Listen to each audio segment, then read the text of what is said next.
আলহামদুলিল্লাহি কাফা ওয়া সালামুন আলা ইবাদিহিল্লাযীনা ইসতাফা আম্মা বা'দ। সুপ্রিয় দর্শক মণ্ডলী, আমরা সবাই জানি এবং আমরা সবাই প্রায় এই কথাটা বলে থাকি যে লোভে পাপ, পাপে মৃত্যু। আজকে আমি এই বিষয়ে আপনাদের সম্মুখে তুলে ধরব যে কিভাবে লোভ করলে পাপ হয় আর কিভাবে পাপ করলে মৃত্যু হয়। এক জামানার ভিতরে তিনজন দোস্ত ছিল। তারা রাস্তা দিয়ে হেঁটে হেঁটে যাচ্ছে কাজের উদ্দেশ্যে। তারা বাড়ি থেকে বাহির হয়েছে কাজের উদ্দেশ্যে। তারা গেতে গেতে গেতে গেতে রাস্তার মধ্যে তিনজন যুবকে 4টা সোনার টুকরা পেয়ে যায়। 4টা সোনার টুকরা পায় আর তারা বন্ধু হচ্ছে 3জন।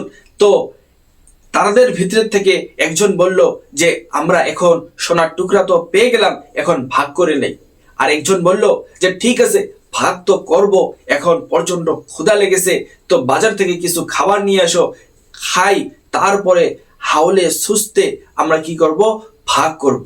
কারণ আমরা এত বড় বড় সোনার টুকরা পেয়ে গেছি, আমরা যদি একটা করে সোনার টুকরাও যদি আমাদের ভাগে যদি পাই, আমরা যদি পেয়ে যাই, তো আমরা আজীবন যদি বসে খাই তবুও আমাদের কি হবে না, এই সোনা শেষ হবে না। এই কথা বলে আরেকজন বলল যে ঠিক আছে, আমাকে কিছু টাকা দাও, আমি বাজার থেকে খাবার নিয়ে আসি। তাকে কিছু টাকা দিল। তারা দুজন মিলে তাকে কিছু টাকা দিল। সে বাজারের ভিতরে যায় খাবার আনার জন্য। তার মনের ভিতরে একটা বুদ্ধি এসে যায়, তার মনের ভিতরে একটা শয়তানি ওয়াসওয়াসা এসে যায়, তার মনের ভিতরে একটা লোভ এসে যায় যে আমরা বন্ধু হচ্ছি 3জন আর সোনার টুকরা হচ্ছে 4টা।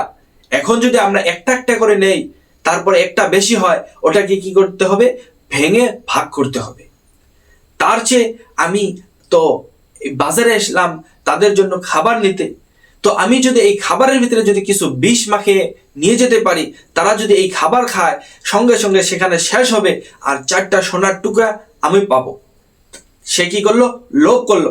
এইদিকে এরাও ভাবছে যে ঠিক আছে, ও তো খাবার আনতে চলে গেল, আমরা হচ্ছি 2জন, এখন আমরা যদি 3জন, সোনার টুকরা হচ্ছে 4টা, আর এখন যদি আমরা যদি ভাগ করি, একটা একটা পাবো, আবার একটা ভেঙে ভাগ করতে হবে।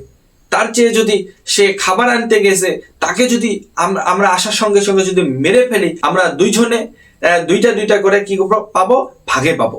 এই কথা ভাবে তারা 2জন প্রস্তুত নিয়ে আসে যে কি করবে, সে খাবার নিয়ে আসার সঙ্গে সঙ্গে তাকে কি করবে, হত্যা করবে। এইদিকে ও আবার ভেবে এসেছে, ও আবার খাবার ভিতরে বিষ মেখে নিয়ে আসতেছে। তারা কিভাবে লোভ করলো আর কিভাবে মৃত্যু হবে আপনারা কি করবেন, দেখবেন যে কি করলো, সে খাবার নিয়ে আসলো, আসার সঙ্গে সঙ্গে তাকে কি করলো, তারা 2জন হত্যা করে ফেললো, সে জায়গার ভিতরে মেরে ফেললো। মারার সঙ্গে সঙ্গে আরেকজন বলছে, খুশিতে বলছে যে ঠিক আছে, এখন তো আমরা 2জন তো সোনা তো ভাগে পেয়ে গেলাম, দুটা করে, আমরা অনেক আনন্দিত। এখন কি করি, বরং আমরা এখন পেটের ক্ষুধা নিবারণ করি, খাবার তো এ নিয়ে এসেছে, খাবারগুলো খেয়ে নেই। এদিকে যে যে আবার খাবারের ভিতরে বিষ মেখে নিয়ে এসেছে, এদের তো জানা নাই। সেখানে কি করলো, ওরা 2জন কি করলো, সেখানে ওই খাবারগুলো খাওয়া আরম্ভ করলো। খাতে সঙ্গে সঙ্গে তারা 2জনও ওই বিষ মাখা খাবার খেয়ে ওইখানের ভিতরে কি করে মৃত্যুবরণ করে। ভাইও মহতরম দোস্ত, সুপ্রিয় দর্শক মন্ডলী, দেখেন যে তারা কি করলো, লোভ করলো। লোভ করার সঙ্গে সঙ্গে তাদের কি হলো, মৃত্যু হয়ে গেল।